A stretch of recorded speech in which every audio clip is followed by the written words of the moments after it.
Have you ever been walking through a city? You see this prime piece of real estate, and right in the middle of it is this tiny, rundown old house. And you just think to yourself, how is that even possible? Well, today we're going to solve that exact mystery. It's a puzzle you see in pretty much every growing city. The building itself, it might be totally worthless, but the property has this crazy multi-million-dollar price tag. I know, it seems like it defies all logic, but the answer is actually one of the most fundamental concepts in all of real estate. You see, the secret is that the pros, the appraisers, they don't just see what the property is right now. No, they see what it could be. So that old house sitting in a busy commercial district, to them, it's not just a house. It's a potential skyscraper, a flagship retail store, or maybe the next trendy restaurant. Its real value is all about its future, not its past. And that big idea, it has a name. Highest and best use, or HBU for short. Think of it as the key that unlocks the true economic potential of any piece of land. And it's exactly how we're going to crack the case of that million-dollar shack. Okay, so to figure out a property's highest and best use, appraisers don't just, guess. They use this really systematic process, a set of 4 critical filters that any potential idea for a property has to pass through. It's kind of like a detective's process of elimination. So here's the official definition. I know, it sounds a little academic, but look closer. The 4 key phrases are hiding right in there. Legally permissible, physically possible, financially feasible, and maximally productive. Each one of those is a test, a hurdle that any idea has to clear. And here's the thing, the order is absolutely critical. You have to follow these steps one by one. A good way to remember it is with the letters LPFM. An idea has to pass the legal test first, then the physical one, then the financial one, and only then do we see if it's the most productive. If an idea fails at any stage, poof, it's out. Game over for that idea. And this quote really nails it. You start with this wide funnel of possibilities for a piece of land, right?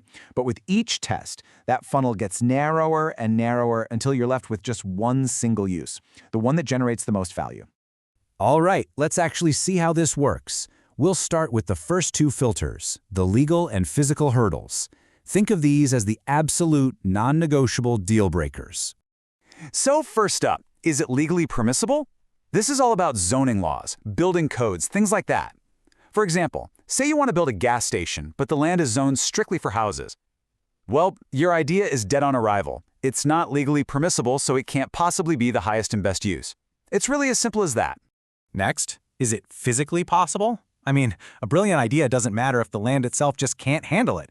You obviously can't build a giant shopping mall on a tiny 200 square meter lot. The size, the shape, even the soil conditions, all these physical limits automatically rule out certain uses from the very beginning. Now, once an idea gets past those first 2 gates, the legal and the physical, it enters the financial showdown. This is where the rubber meets the road. This is where we find out if it can actually make any money. And here's a really crucial technique appraisers use. To find the best use, you have to value the land as if it were completely empty. This helps answer the most important question.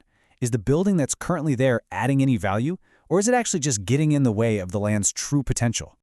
Okay, let's run the numbers on our mystery house. Right now, as it stands, the whole property is worth $8 million. But, and this is the key, if that land were vacant, it could be sold for $10 million to a commercial developer. The only catch? It's going to cost $500,000 to tear down that old house.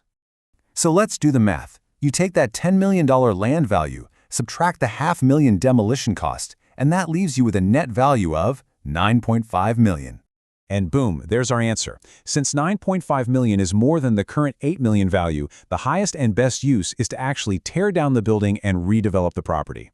That old house isn't an asset at all. It's a liability that's holding the land back from reaching its maximum value. But hold on. Even if demolition is the right move, not every new idea is going to be financially feasible. A project has to generate more value than it costs to create. So, for example, an apartment building that costs $80 million to build but creates $100 million in value? Yeah, that's feasible. But a shopping mall that costs $200 million and is only worth $150 million when it's done? That's a non-starter. It fails the feasibility test. And that brings us to the final filter, maximally productive. So at this point, you might have a few different ideas that are all legal, possible, and financially feasible. So which one wins? Well, it's simple. It's the one that produces the absolute highest value for the land. In this case, commercial retail generates $18,000 per square meter, which beats the other options, and that is our true highest and best use. So why did we just go through all of this? Because honestly, understanding HBU is like getting a pair of X-ray glasses for the world of real estate. You stop seeing just what's there on the surface, and you start seeing all the hidden potential underneath. Let's just look at one last complete example to tie it all together. We've got a 2,000 square meter lot right on a highway. We test 3 ideas: a residential subdivision, a warehouse, and a commercial retail center. Turns out all 3 are legally and physically possible. But when you run the numbers, the analysis shows that the retail center produces a high/strong financial result. It's the clear winner, the highest and best use. At the end of the day, highest and best use is really the bedrock of property value. It's what determines the market price, it guides developers on what they should build, and it helps appraisers avoid making massive mistakes.